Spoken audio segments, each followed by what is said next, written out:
يا أيها الذين آمنوا اتقوا الله وقولوا قولا سديدا يصلح لكم أعمالكم ويغفر لكم ذنوبكم ومن يطع الله ورسوله فقد فاز فوزا عظيما. أما بعد فإن أصدق الحديث كتاب الله وإن خير الهدي هدي محمد صلى الله عليه وسلم وشر الأمور محدثاتها وكل محدثة بدعة وكل بدعة ضلالة وكل ضلالة في النار. சர்வ புகழும் புகழ்ச்சியும் எல்லாம் வல்ல அல்லாஹ்வுக்கு சுப்ஹானஹு வ தஆலாவுக்கே சலாமும் ஸலவாத்தும் ஸல்லல்லாஹு அலைஹி வஸல்லம் அவர்கள் மீதும் சஹாபாக்கள் தாபீன்கள் தபஅ தாபீன்கள் நல்லோர்கள் எல்லோர் மீதும் என்றென்றும் எப்போதும் உண்டாகட்டுமாக. அன்புக்குரிய அருமை சகோதரர்களே, ரமலானுடைய மாதத்தை எதிர்நோக்கி கொண்டிருக்கக்கூடிய நாம் இன்றைக்கு ஷஅபானுடைய 26வது பிறையிலே நாம் இருக்கின்றோம். இன்னும் 3 அல்லது 4 தினங்களில் ரமலானுடைய மாதத்தை நாம் அடைய இருக்கிறோம். 28ஆம் தேதி பிறகு 29ஆக இருக்கும். அந்த 28ஆம் தேதி நம்ம தலைப்புரை எதிர்பார்ப்போம். பிறை பார்த்ததாக செய்தி கிடைத்தால் நாங்கள் 1ஆம் தேதி, இந்த மாதம் 28 முடியும், 1ஆம் தேதி நாம் நோன்பு வைக்கணும். அப்படி தென்படவில்லை என்றால் இதை 30ஆக பூர்த்தியாக்கிட்டு 2ஆம் தேதி நம்ம என்ன செய்வோம், நோன்பு வைப்போம். இந்த பிறையை எதிர்பார்க்குற விஷயத்தில், அந்த பிறை பார்க்குற விஷயத்தில் உள்ள குர்ஆன் ஹதீஸினுடைய தெளிவு இன்னும் ஒரு சிலருக்கு சில சந்தேகங்களை உண்டாக்கியிருக்கு. அதாவதுங்க, நபிகள் நாயகம் ஸல்லல்லாஹு அலைஹி வஸல்லம் அவர்கள்ட்ட சஹாபாக்கள் காலத்திலேயே இந்த பிறைகளை பற்றி கேள்வி கேட்குறாங்க. அது அல்லாஹ் தஆலா 2வது அத்தியாயத்தினுடைய 189வது வசனத்தில் சொல்லி காட்டுறான். யஸ்அலூனக அனில் அஹில்லா, அஹில்லா பிறைகளை பற்றி உம்மிடத்திலே கேட்கின்றார்கள். அந்த ஹிலால் என்கிற அந்த சொல்லுக்கு பன்மை சொல் தான் அஹில்லா. அப்போ ஹிலால்ங்கிறது பிறை, சந்திரன் முதல்ல தெரிஞ்சு கொஞ்சம் நிமிடம் தெரியும். அந்த படித்தர வளர்ச்சிகளுக்கு அஹில்லாங்கிறது அந்த முதல் பிறையை என்ன செய்வோம், நம்ம ஹிலால் என்று சொல்லுவோம். அப்போ அந்த அஹில்லாங்கிறது அந்த அந்த ஒவ்வொரு படித்தரங்கள் இதுகளை பற்றி என்ன செய்கிறாங்க, கேட்குறாங்க. குல் ஹிய மவாகித்து லின்னாஸி வல் ஹஜ், இது மக்களுக்கு காலம் காட்டியாக இருக்கிறது, ஹஜ்ஜிக்கு காலம் காட்டியாக இருக்கிறது அப்படின்னு சொல்லி அல்லாஹ்வுக்கு சுப்ஹானஹு வ தஆலா சொல்லி காட்டுறான். இந்த சூரியன் நமக்கு நேரத்தை காட்டும். சூரியனுடைய அஸ்தமனம், சூரியன் உச்சிக்கு வாரது, சூரியன் உதிக்கிறது, இதை வச்சு தான் நம்ம என்ன செய்கிறோம், தொழுகையினுடைய நேரங்களை தீர்மானிக்கிறோம். அப்போ சூரியனை வச்சு நேரத்தை நாம் தீர்மானிக்கிறோம். பிறையை வச்சு நாளை நாம் என்ன செய்கிறோம், தீர்மானிக்கிறோம். ஹஜ்ஜி யௌமு தர்வியா 8ஆம் நாள் ஆரம்பிக்குது. அப்போ 8ஆம் நாள்ண்டா அந்த அந்த நாளை தீர்மானிக்கிறதுக்கு பிறை நமக்கு தேவைப்படுது. அதே மாதிரி நோன்பு அந்த நாளை தீர்மானிக்கிறது தேவைப்படுது.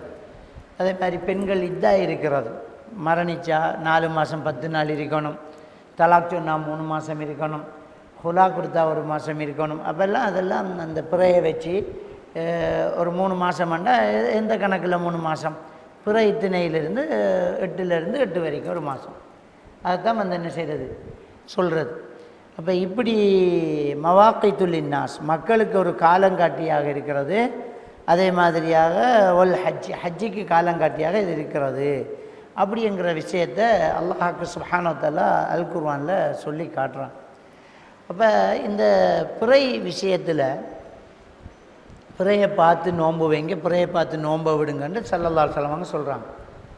சிம்பிளான ஒரு விஷயம். இது பெரிய ஒரு ஆய்வு செஞ்சு பெரிய ஒரு இதுக்கு பெருசாக படிக்கணும் அப்படின்ட்டு இப்படி இல்லை. மக்களுக்கு இலகுவாக, மக்களுக்கு விளங்குற மொழியில், மக்களுக்கு விளங்குற விதமாக லேசாகவே ரசூலுல்லாஹி ஸல்லல்லாஹு அலைஹி வஸல்லம் அவங்க நமக்கு மார்க்கத்தை சொல்லிட்டாங்க. ஏன்னா இதை விளங்கப்படுத்த போய் பெரிய ஆய்வுகள் அப்படி இப்படின்னு சொல்லி மக்கள்கிட்ட சொல்லி ஒன்றுமே விளங்காமல் போகுது. சிம்பிளான ஒரு விஷயந்தான் இது. ரொம்ப ஈஸியான ஒரு விஷயம். நம்ம நாளை எப்படி தீர்மானிக்கிறோம்? இஸ்லாமிய அடிப்படை. இப்போ நாம் ஆங்கில கணக்குப்படி தான் நாம் நாளை வச்சுக்கிறோம். இப்போ எத்தனாம் தேதி வாப்பா பிறந்தேன்னா கேட்குறோம். இப்போ 8ஆம் தேதி பிறந்தேன், ஏப்ரல் மாதம் 8ஆம் தேதி பிறந்தேன்னா சரி, அடுத்த ஏப்ரல் 8 வந்தால் உனக்கு ஒரு வயசு, அப்படி தான் நம்ம பார்க்குறோம். ஆனால் உண்மையில் இந்த நாளை தீர்மானிக்கிற இஸ்லாமிய அடிப்படையில் புறக்கணக்கை வச்சு தான். இப்போ நம்ம இந்த ஆங்கில கலண்டர் தானே, இந்த கலண்டர் ஆல்ரெடி எத்தனாம் ஆண்டுக்கு கலண்டர் தேவையோ அதை இன்றைக்கே பிரிண்ட் பண்ணலாம், வழங்கிட்டா.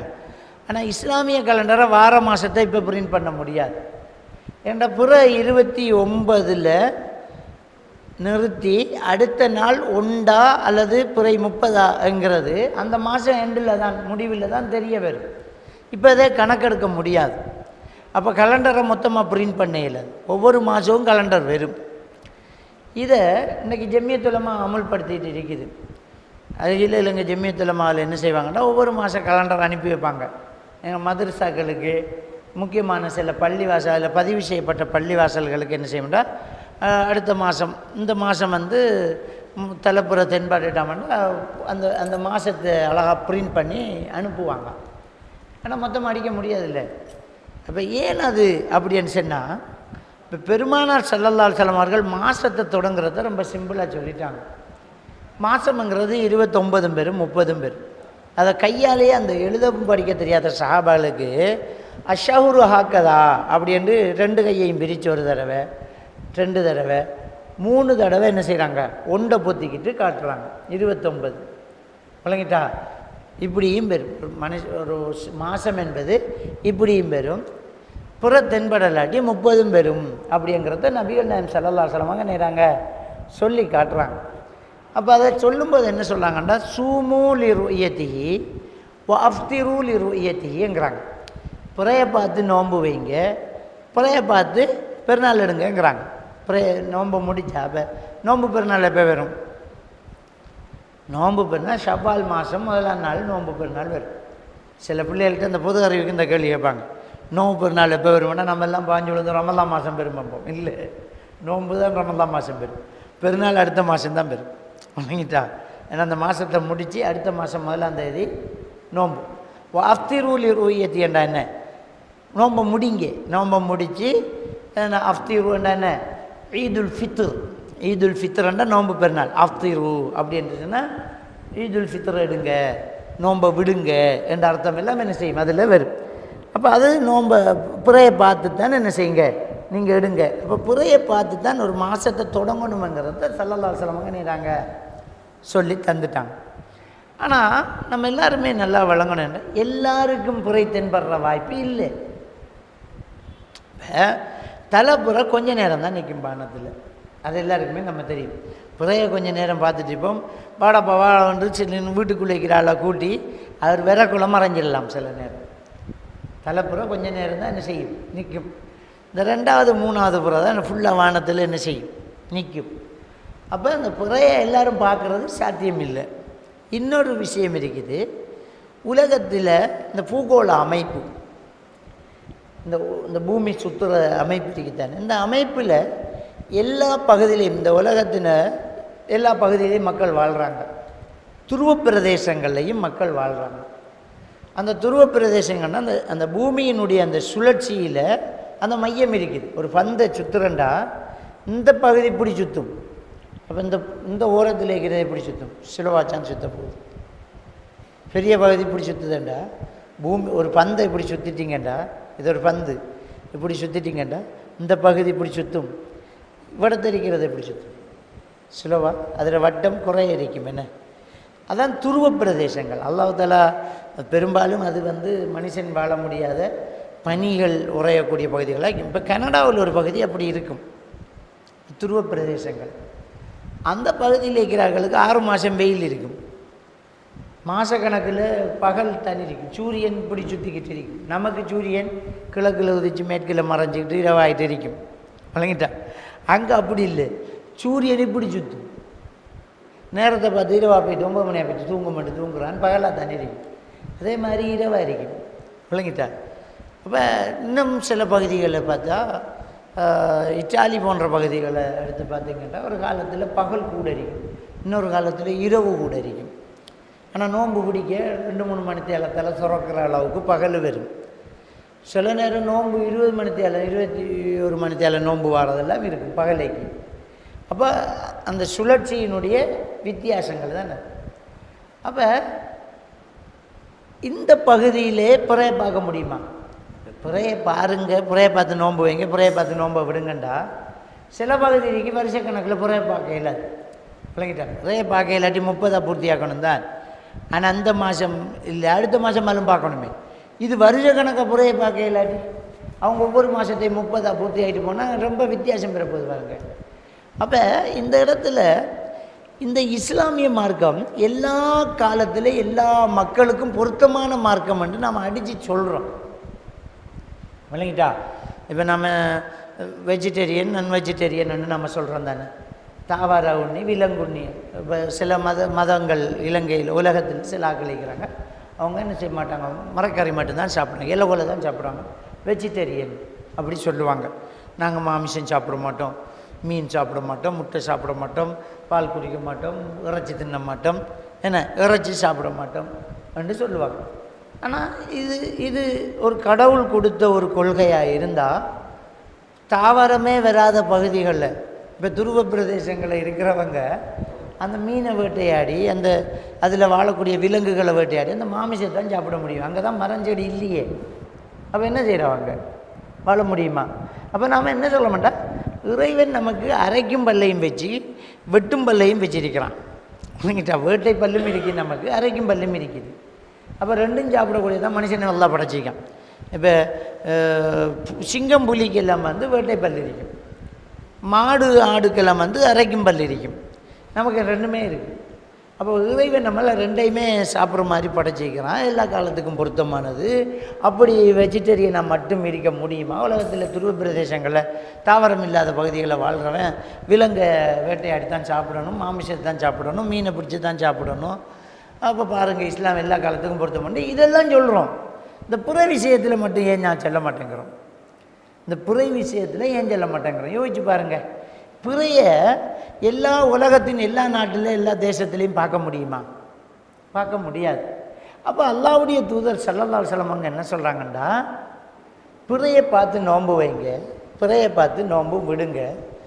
வைதா ஹும் அலைக்கும் ஃபஅக்மிலு இத்தத ஷஅபான 30. பிறை உங்களுக்கு தென்படாமல் மறைக்கப்படுமாக இருந்தால் இருப்பு மாதத்தை 30 பூர்த்தியாக்கி கொள்ளுங்க. இதை சொல்லிவிட்டு சாட்சி சொல்லப்பட்டால் அதை ஏற்றுக்கொள்ளுங்க. பிற பார்த்ததாக ஒரு ஹதீஸில் வருது, 2 பேர் உங்களுக்கு சாட்சி சொன்னால் ஏற்றுக்கொள்ளுங்கன்னு வருது. இன்னொரு ஹதீஸில் வருது, இப்னு உமர் ரலியல்லாஹு தஆலா அன்ஹு, நான் பார்த்தேன், பிறையை பார்த்தேன், போய் ரசூலுல்லாஹ் கிட்ட சாட்சி சொன்னேன், இன்னொரு ஆள் கூட்டிக்கான்னு சொல்லலை, ஏற்றுக்கிட்டாங்க. அவரும் நோன்பு வைத்தார்கள், மக்களுக்கு நோன்பு வைக்குமாறு ஃபசாம அமர நாச பிசியாமிகன்னாங்க. அவரும் நோன்பு வைத்து மக்களுக்கு நோன்பு வைக்குமாறு ஏவினார்கள் அப்படின்ட்டு இப்னு உமர் ரலியல்லாஹு தான் என்ன செய்கிறாங்க சொல்கிறாங்க. அப்போ இந்த சாட்சியத்தை ஏற்றுக்கொள்ளவும் ரசூலுல்லாஹ் சொல்கிறாங்க. அப்போ இது ஒரு சிம்பிள். அப்பா இது இந்த பிறையை பார்த்து நோன்பு வைங்க, பிறையை பார்த்து நோன்பு விடுங்க, பிறை தென்படாது இருக்கிற மாதத்தை 30 பூர்த்தியாக்குங்க, 6வது பிறை பார்த்ததாக சாட்சினா ஏற்றுக்கொள்ளுங்க. இவ்வளோ சிம்பிளாக ரசூலுல்லாஹ் சொல்லிட்டாங்க. யாருக்கு சொன்னாங்க? ஒட்டுமொத்த உலக மக்களுக்கு தான் சொன்னாங்க. இப்போ ரசூலுல்லாஹ் முன்னுக்கு இருந்த சஹாபாக்கள் சொன்னால் அவங்களுக்கு மட்டுமா? தொலை சொல்லி யாருக்கு சொன்னேன்? முன்னுக்கு இருக்கிறாள் தான் சொன்னேன். நாம் அதை விடுறோம் இல்லைங்களா? சல்லு கமாரா ஐத்து 3 உசல்லி, நான் தொலை நீங்கள் எப்படி கண்ணீங்களோ அப்படி தொழுங்காப்பாங்கிறாங்க. இப்போ நாம் ரசூலுல்லாஹ் தொழுவேன், அது அந்த ஆக்களுக்கு தான் சொன்னேன். அவர்கள் அப்படி தான் முன்னிலையில் தான் பேசுகிறாங்க. சல்லுவண்டா முன்னிலையில் பேசுகிறாங்க. நான் தொழுவதை நீங்கள் கண்ட முறைப்படி நீங்கள் தொழுங்கள் என்று முன்னுக்கு தான் சொன்னேன். அவர்கள் எல்லாம் தொழட்டும் என்று படற்கையிலே செல்லலையே. அது நாங்கள் எங்கள் இஷ்டத்துக்கு தொழுவோம் பண்ண எங்கேயாவது ஹதீஸை நிராகரிப்போமா? இல்லை, அதை ஒத்துக்கிறோம் நாம். அது ரசூலுல்லாஹ் அப்போ சொன்னால் அது எல்லாருக்கும் தான். முன்னுக்கு இருக்கிற ஒரு ஆளுக்கிட்ட பேசினாலும் அது எல்லாருக்கும் தாங்கிறோம். எவ்வளோ தேசம் கடந்து நாடு கடந்து கடல் கடந்து இலங்கையில் நம்ம அதை பின்பற்றுறோமா இல்லையா? ரசூலுல்லாஹ் மக்காவில் சொன்னதை மதீனாவில் சொன்னதை நாங்கள் இங்கே பின்பற்றுறோமா இல்லையா? அப்போ அந்த ரசூலுல்லாஹ் சொன்னது ஒட்டுமொத்த மக்களுக்குங்கிறதையும் சிம்பிளாக விளங்கலாம். புறையை பார்த்து நோன்பு வைங்க, புறையை பார்த்து நோன்பு விடுங்கன்ற எல்லாருக்கும் தான் சொன்னாங்க. புறை பார்த்து செய்தி ஒரு ஆள் சொன்னால் ஏற்றுக்கொள்ளுங்கன்ற எல்லாருக்கும் தான் சொன்னாங்க. அப்போ ஒரு செய்தியும் பெறலை. உங்களுக்கு மறைக்கப்பட்டுச்சு, மெசேஜ் வரலை, 30 பூர்த்தியாக்குங்க. தான் சிம்பிளாக சொன்னாங்க. இதை இந்த ஆரம்ப காலத்தில் நம்ம நடைமுறைப்படுத்திக்கிட்டு தான் இருந்தோம். வழங்கிட்டாப்ப இந்த நாட்டுக்கு ஒரு புறை, சர்வதேச புறை, லோக்கல் புறைன்னு இப்போ சண்டையாக போச்சு. வழங்கிட்டா சர்வதேச புறை, அவங்க லோக்கல் புறை, நாங்கள் சர்வதேச புறை என்று சொல்கிறார்கள். சண்டையாக போச்சு. உண்மையில் என்னென்னா, இலங்கை ஒரு சின்ன நாடு தானே, அதுக்காக நம்ம இலங்கையில் இருந்துக்கிட்டு சர்வதேச புறை லோக்கல் புறைங்கிறோம். இந்தியாவில் இருக்கிறார்கள் உள்நாட்டு புறைன்னு இல்லை, தேசத்துக்கு ஒரு புறை, மாநிலத்துக்கு ஒரு புறைன்னு சொன்னாங்க. இது எங்கட பகுதி, உங்களோட பகுதி. ஏன்னா பெரிய மாநிலமே இந்தியா. இப்போ சவுதி அரேபியாவில் 1 hour வித்தியாசம் இருக்குது, சைனாவில் எல்லாம் 3-4 hour வித்தியாசம் இருக்குது. அவ்வளோ பெரிய நாடு. அப்போ இவ்வளோ பெரிய நாட்டில் என்னென்னா மாநில பிரச்சனை, அந்த பகுதிக்கு ஒரு புறை, இந்த பகுதிக்கு ஒரு புறை, நம்ம நாட்டில் நாட்டுக்கு ஒரு புறை. அப்போ இப்படி இந்த நாட்டுக்கு ஒரு புறை, தேசத்துக்கு ஒரு புறை, பகுதிக்கு ஒரு புறை என்று ஒரு சாரா விளையாட்டார். லோக்கல் புறைன்றதில் 2 பேரும், நாட்டுக்கு ஒரு புறை, தேசத்துக்கு ஒரு புறையும் பேர். ஏன்னா வத்திக்கான் ஒரு நாடு. வத்திக்கான் எவ்வளோக்கு நாடு? உலகத்திலே ஆக சின்ன நாடு என்ன? வத்திக்கான். இந்த வத்திக்கானுங்கிறதும் ஒரு நாடு.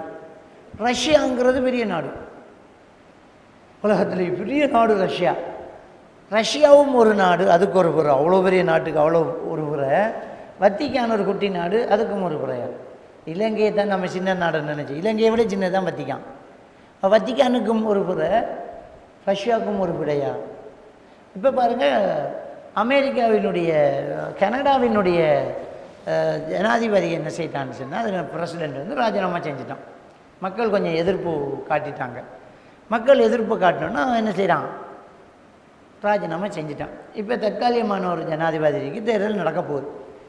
அமெரிக்காவில் ஒரு காட்டு தீ பரவி அதில் ஒரு லொஸ்ட் இருக்குது, விழுந்தாலும் மூக்கில் மண்படலைங்கிற மாதிரி அவர் கொஞ்சம் பில்டப் பண்ணிக்கிட்டு இருக்கிறார். இந்த இடத்துல இப்போ அமெரிக்காவுக்கும் கனடாக்கும் இடையில் ஒரு பேச்சுவார்த்தை போகுது. என்ன பேச்சுவார்த்தை போகுதுண்டா, கனடாவை தாங்க அமெரிக்காவுக்குள்ளே தாங்க அது இன்னொரு மாநிலமாக்குவோம். விளங்கிட்டா? கனடாவை, அது அவ்வளோ பெரிய நாடு கனடா. கனடாவை அமெரிக்காவோட இணைச்சா உலகத்திலேயே வல்லரசு பெரிய நாடு அமெரிக்கா மாறப்போகுது, பெரிய பரப்பாக போகுது, பொருளாதார ரீதியாக பெரிய ஒரு மாற்றங்களை கொண்டு வரப்போகுது. விளங்கிட்டா? கனடியன் டாலருக்கும் அமெரிக்கன் டாலருக்கும் ஒரு சின்ன வித்தியாசம். அமெரிக்கன் டாலரை விட கனடியன் டாலர் கொஞ்சம் விலை கம்மி, குறைவு. கிட்டத்தட்ட ஒரு 100 ரூபா குறைவாக தானே இருக்கும், 80 ரூபா 70 ரூபா குறைவாக தானே. இப்போ இது ரெண்டையும் உண்டாக்கி $1 ஆக்க போகிறான், அமெரிக்கன் டாலர் ஆக்க போகிறான். கனடாவை அமெரிக்காவினுடைய ஒரு மாநிலமாக ஆக்கிறதுக்கு முயற்சி நடக்குது, பேச்சுவார்த்தை நடக்குது. சில வேளை ஒப்பந்தம் சரியாகி கனடா அமெரிக்காவினுடைய ஒரு மாநிலமாக மாறினா, இப்போ அமெரிக்காங்கிற நாடு டக்குன்னு பெருசாக போகுது. அப்போ இந்த நாட்டுக்கு ஒரு புறங்கிறார்கள், முன்ன கனடாவுக்கு ஒரு புற, அமெரிக்காவுக்கு ஒரு புறண்டாக்கள். இப்போ இந்த ஒப்பந்தத்துக்கு கை சாத்துக்கிட்டு ஒன்று சேர்ந்துட்டோம்டா என்ன பெல்ட்டி அடிக்கிறா, என்ன செய்வாங்க சிந்திச்சு பாருங்கள். இப்போ இலங்கையில் பயங்கரவாத யுத்தம் நடந்துச்சு, முறியடிக்கப்பட்டுட்டு. சும்மா ஒரு பேச்சுக்கு சொல்கிற ஒரு வேலை, தமிழீழம்ங்கிற ஒரு நாடு இலங்கையில் வடகிழக்கு அப்படியே பிரித்து எடுத்திருந்தா இலங்கையில் 2 புறையா, 2 நாடா? சிந்திச்சு பார்க்கணும். அப்போ இந்த நாட்டுக்கு ஒரு புறை, தேசத்துக்கு ஒரு புறைங்கிறது லோக்கல் புறை. சர்வதேச புறைங்கிறது ஒரு சிலர் சொல்கிறாங்க அது சவுதி புறை. சவுதி புறை இல்லை, சர்வதேச புறை. சவுதியில் கண்டால் தான் இல்லை, எங்கே புறை கண்டாலும் எடுக்கணுங்கிறது தான் இந்த சர்வதேச புறை அடிப்படையில் இருக்கிறவங்களுடைய கொள்கை. இப்போ நம்ம ஒரு விஷயத்தை நம்ம தெளிவாக வழங்கணும். என்னென்னா, இந்த புரை பார்க்குற விஷயத்தில் ரசூலுல்லாஹ் சொன்ன மாதிரி சாட்சிகள் வரக்கூடிய அந்த தூரம் எரிதானே, அந்த தூரம் காலம் வளர வளர விரிவாக்கம் அடைஞ்சிக்கிட்டு இருந்துச்சு. இதை இலங்கையில் எல்லாரும் தான் ஏற்றுக்கிட்டாங்க. வழங்கணும். நம்ம தொழில்நுட்ப வளர்ச்சி, ஊடக வளர்ச்சிங்கிறது என்ன? ஊடக வளர்ச்சி என்ற என்ன? ஊடகம் என்பது தனது கருத்தை மற்றவர்களுக்கு எடுத்து வைப்பதற்கு பயன்படுத்தப்படும் ஓர் முறை அல்லது ஒரு கருவி, அது ஒரு ஊடகம். வழங்கிட்டான். ஆதி காலத்து மக்கள் என்ன செய்கிறாங்க, கதைச்சாங்க, சைக்கினை மூலம் கதைச்சாங்க, மொழி வார்த்தை.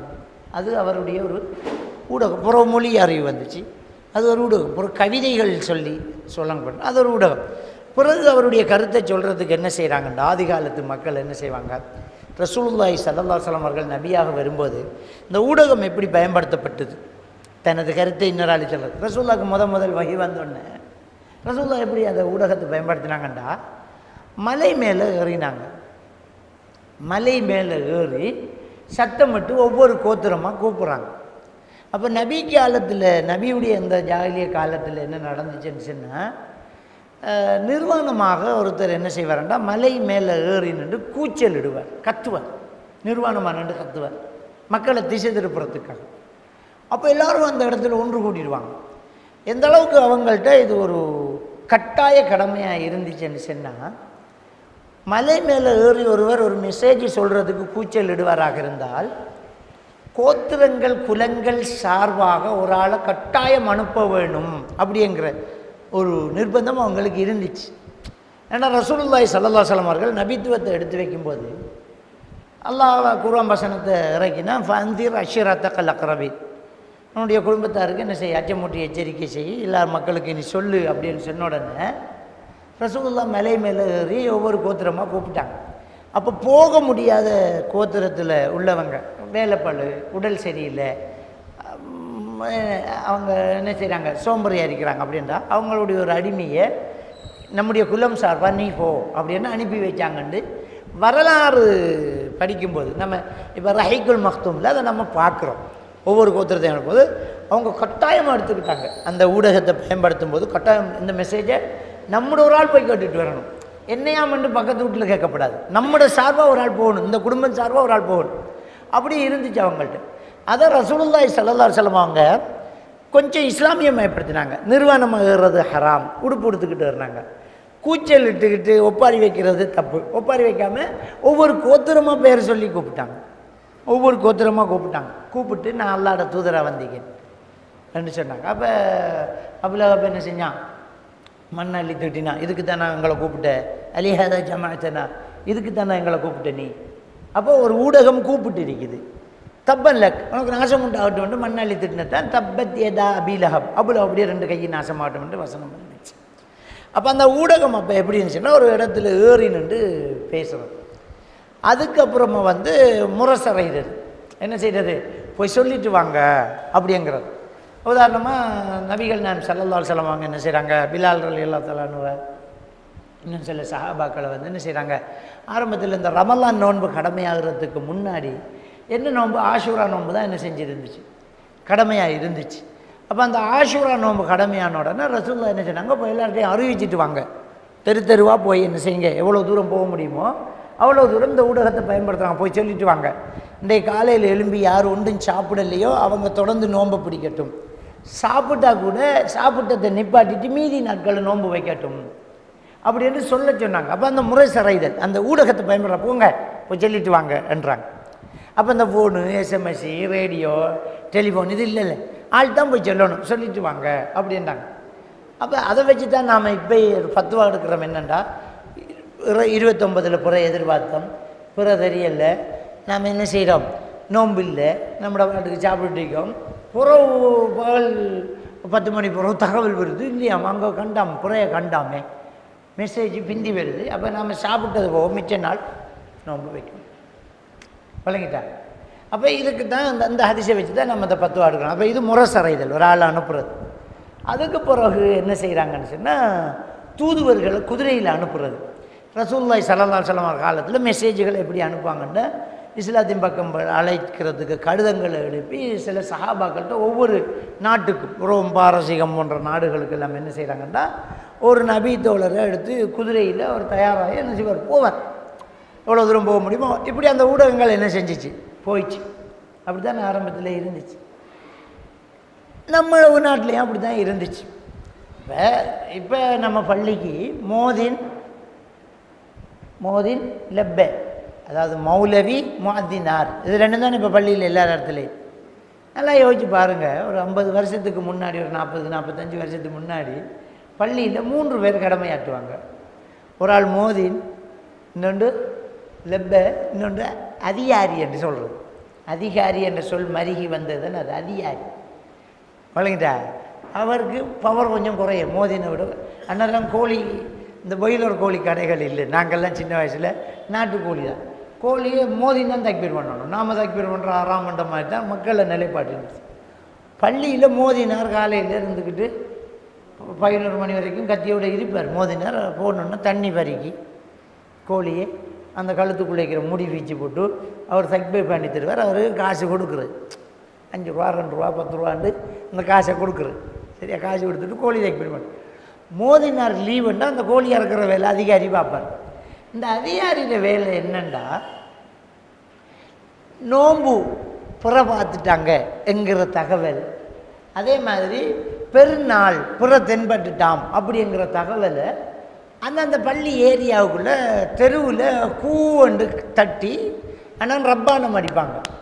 தட்டி கூப்பிட்டு ஆட்கள் வேலியோரத்துக்கு வருவாங்க. பெரிய பெரிய வளவுகள் இப்போ மதில் மாதிரி சின்ன சின்ன காத்தூண்டுகள் இல்லை. பனோல வேலிகளும் கிடுகு வேலிகளும் மணல் நிலங்களும் அங்கே தள்ளி போய் ஒரு குடியில் இருக்கும். இவர் ஒழுங்கால் அறிக்கன் லாம்பன்னு சொல்கிறது வழக்கு எடுத்துக்கிட்டு பின்னால் கொஞ்சம் பொடியமாக அதுக்கு ஒரு பாட்டு முட்டிவாள் முட்டிவாள் முகமெல்லாம் குளிப்பாட்டி என்ற ஒரு பாட்டு ஒன்று இருக்குது. அந்த பாட்டை சொல்லிக்கிட்டு போனோடனே சத்தம் போட்டு கூவண்டு பிள்ளைகள் கூவண்டோடனே எல்லோரும் அந்த வேலியோரத்துக்கு வருவாங்க. அந்த சண்டியில் நின்று கத்தினா அந்த ஏரியா வரும். பிறதென்பட்டாம் நாளைக்கு பெருநாள் அதனால பிள்ளைகள் நீ கத்தும் அடுத்த சந்தி, இப்படி சந்தி சந்தியாக போய் கத்துறது.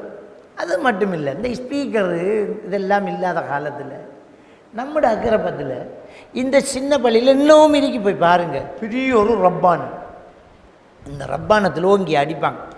அந்நேரம் இந்த பெரும் கட்டடங்கள் இல்லை, அந்நேரம் கட்டடங்கள் இல்லை, கரண்ட் இல்லை, இறைச்சல் இல்லை, ஊருக்கு அமைதி நிலவு. அடிக்கிற அடி கேட்கும், ஊரெல்லாம் கேட்கும். அந்த அடிக்கிற அடி பாங்கு தொழுக டைமுக்கு பள்ளிக்குள்ளே பாங்கு சொன்னால் அவளை தான் கேட்கும், ஸ்பீக்கர் இல்லை. ஆனால் அந்த அடி ஊருக்கெல்லாம் கேட்கும். அதனால தான் இன்றைக்கும் பாருங்கள் நம்ம ஆக்கள் கதைக்கக்குள்ள, பழைய ஆக்கள் கதைக்கக்குள்ள என்ன கதைப்பாங்கண்டா அசருக்கு அடிச்சிட்டம்பாங்க. நல்லா யோசிப்பாங்க. அந்த அந்த வளமை தமிழ் இப்போ இருக்குதா இல்லையா? இப்போவும் கதைப்பாங்க பழைய ஆக்கள். அசருக்கு அடிச்சுட்டு மகரிப்புக்கு அடிச்சிட்டம்பாங்க. அந்த அப்படி சொல்லி பழகினது அது. இப்போ மகரிப் ஆயிட்டுன்னு தானே சொல்லணும், அசருக்கு ஆயிட்டுன்னு தானே சொல்லணும், அசர் நேரம் ஆயிட்டுன்னு தானே சொல்லட்டும். ஆனால் என்ன அசருக்கு அடிச்சிட்டு அப்படிங்கிறது பாங்கு வருகிறேன்னு சொல்கிற மாதிரி. பாங்கு வருகிறேன்றது எப்படி வந்த கேரளாவிலிருந்து வந்த ஆக்கள் ஆலிம்ஸ் ஆக்கள் தான் இங்கே என்ன செஞ்சாங்க, பள்ளிவாசலில் என்ன ஆதி காலத்தில் என்ன செய்கிறாங்க, வியாபாரிகளாக வந்த இந்தியாவில் கேரளாவில் இருந்து வந்தவங்க என்ன செய்கிறாங்க, அவங்க சொல்கிறதுக்கு பறையிறன்னு சொல்கிறது. பறையிறு நான் பறஞ்சு நீ மனசில் ஆகியாம்பாங்க. பறையிறு பாங்கு பறையுது வேண்டா பாங்கு சொல்லுது வேண்ட அர்த்தம்.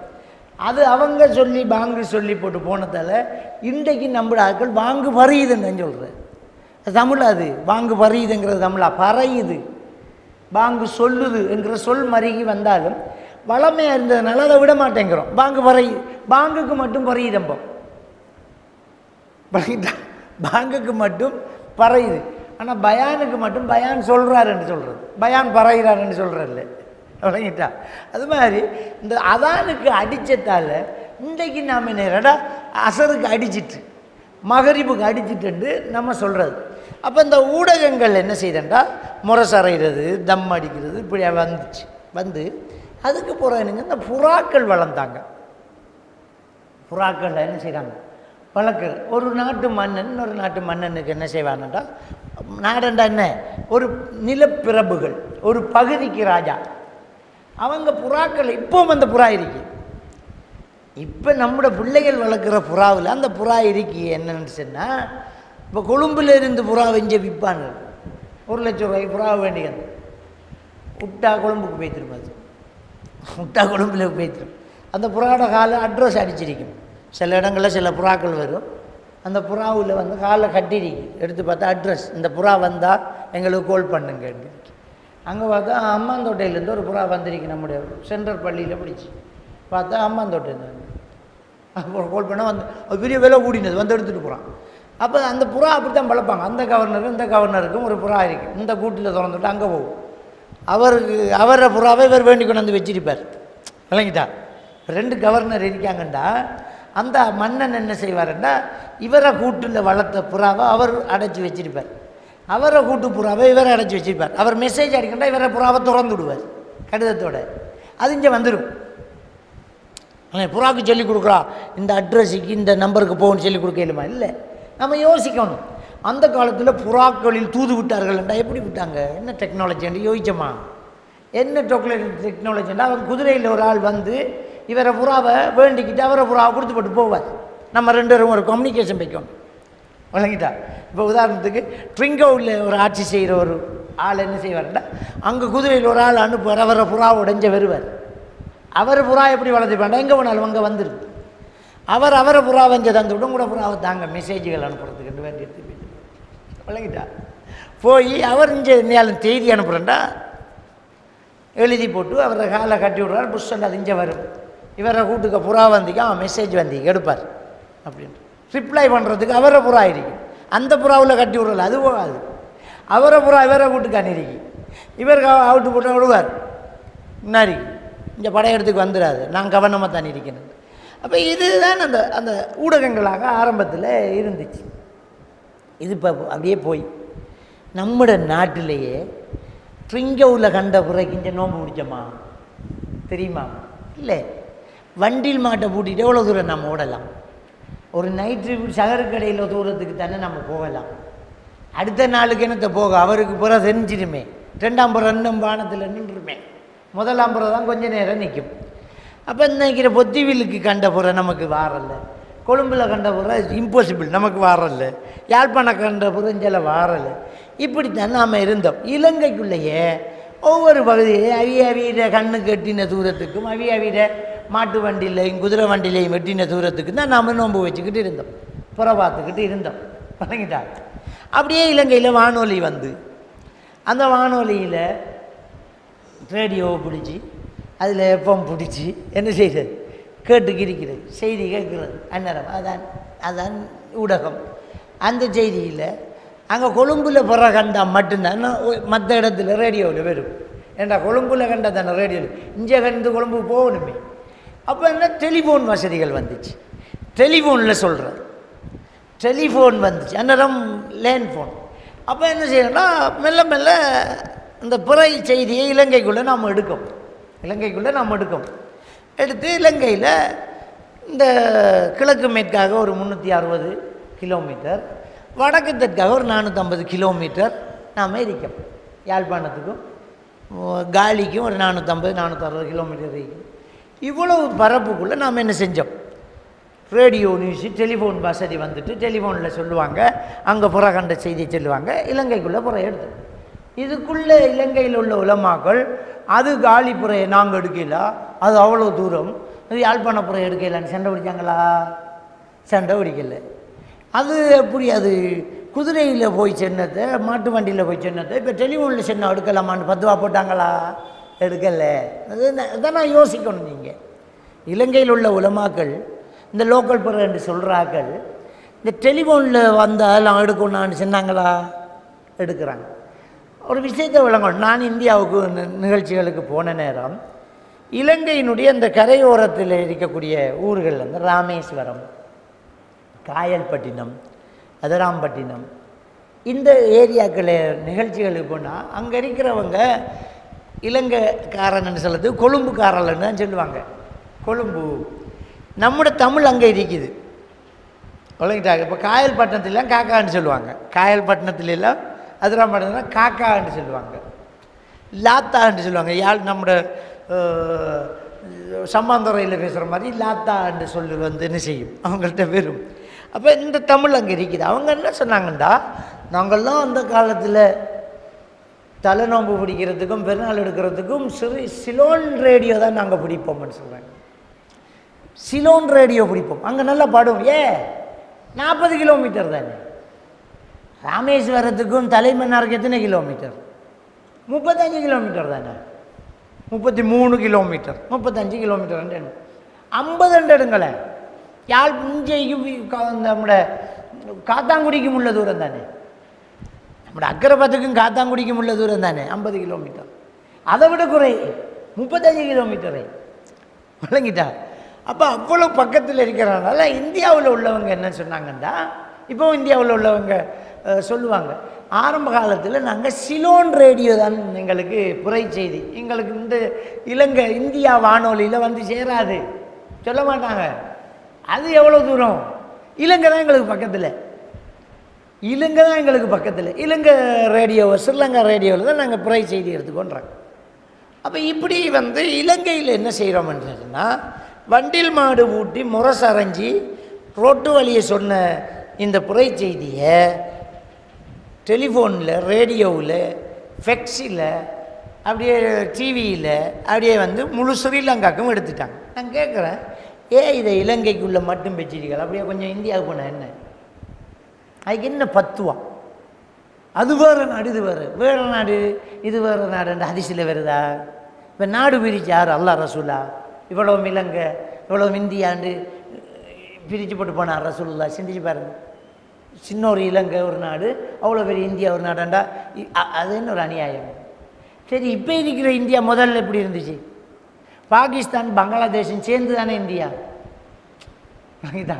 பாகிஸ்தானும் பங்களாதேஷும் 48ஆம் ஆண்டு பிரிஞ்சது தானே. பாகிஸ்தானும் பங்களாதேஷும் 48ஆம் ஆண்டுக்கு முன்னே எப்படி இருந்தது? இன்னும் ஒரு நாடாக தானே இருந்து.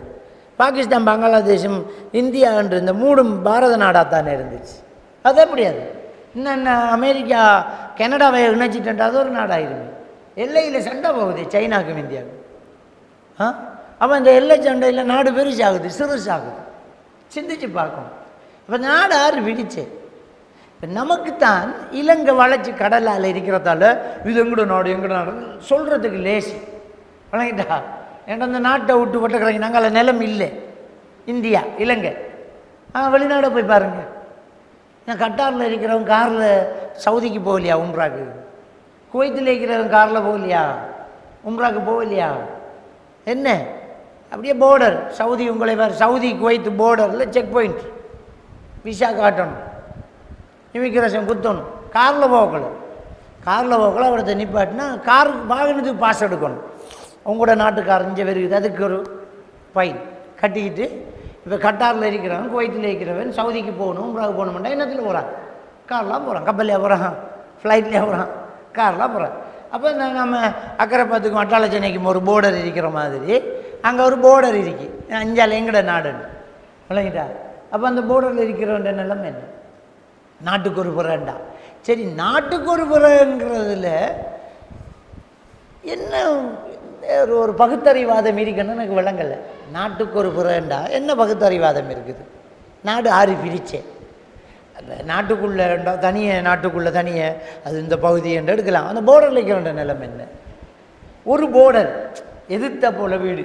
நம்மளோட மையவாடியில் தைக்கவாடி ரோட்டுக்கு தானே, அந்த ரோட்டில் அங்கால இருக்கிறவர் அட்டாளச்சனை, ரோட்டுக்கு இஞ்சால இருக்கிறவர் அக்கரைப்பத்து வாங்கிட்டா. அப்போ நான் இன்னைக்கு அந்த தைக்கவாடியில் இருக்கக்கூடிய ஸ்கூலில் பாருங்கள், சாய்ரா காலேஜ். அந்த சாய்ரா காலேஜ் வந்து ஸ்கூல் வந்து அட்டாளச்சனை அக்கரைப்பத்துலேயே மிரிக்கு நடுவில் ரோட்டு ஸ்கூலு 2 ஊருக்கும் பொதுவான ஸ்கூல். அது சாய்ரா பள்ளிக்கூடம் தானே. அது ரோட்டுக்கு அங்கால இருக்கிறது அட்டாளச்சனை கரண்டு, அதுக்கு சிபி கல்முனையில் இருக்கு. ரோட்டுக்கு இஞ்சால் இருக்கிற கட்டடம் அக்கரைப்பத்து கரண்டு, அதுக்கு சிபி அக்கரைப்பத்தில் இருக்கு. ஆனால் ஸ்கூல் உண்டு, பிரின்சிபல் உண்டு, ஆசிரியர்கள் உண்டு. அங்கே அட்டாளச்சனையில் படிப்பிச்சு போட்டு டீச்சர் நீங்கள் 2ஆம் வகுப்பு அங்கே அக்கரைப்பத்திலேக்கு போய் படித்து கொடுங்கம்பாங்க. அப்படியே ரோட்டை கடந்து இஞ்சால வந்து படித்து கொடுக்காங்க. நம்ம ஊரில் வருங்களேன், அட்டாளச்சனைக்கு அக்கரைப்பத்திலையும் பொதுவில் இருக்கிற அந்த ஸ்கூலில் ஒரு பிரின்சிபல் டீச்சர், இந்த டீச்சர் அக்கரைப்பத்தில் இருக்கிற 2ஆம் வகுப்பு படித்து கொடுத்து போட்டு ஓ லெவல் பாடம் இருக்கு அட்டாளச்சனைக்குள்ளே பெரிய வகுப்பு. அங்கால நான் ஓ லெவலுக்கு அங்கால ஒரு பாடம் எடுக்க போகிறேன், அட்டாளச்சனைக்கு போயிட்டு வரோன்னு போகிறாங்க ஒரு ஸ்கூலுக்குள்ளே. அப்படி இப்படி தான் வெளிநாட்டில் இருக்கு. வெளிநாட்டில் இருக்கி நான் போயிருக்கிறேனே ஹொலாண்டிலேருந்து பெல்ஜியத்துக்கு போகும்போது போர்டரில் ஒரு ஹோட்டல் கட்டிக்கான். பெல்ஜியத்துக்கும் ஹொலாண்டுக்கும் இடையில் போர்டரில் ஒரு ஹோட்டல். நான் நேரடியாக நானே போனதே. மேசையை போட்டு கதிரையில் என்னோட வந்தால் பெல்ஜியத்தில் இருக்கார், நான் ஹொலாண்டில் இருக்கேன். டீ குடிச்சிட்டு கச்சிரிச்சுக்கிட்டு எப்படி ஒரு மேசை தான் டெய் வச்சிருக்கு. நான் ஹொலாண்டில், அவர் பெல்ஜியத்தில். இப்போ புற தெரிஞ்சா என்னோட டீ குடித்தவருக்கு நோம்பு, நான் நோம்பு இல்லை.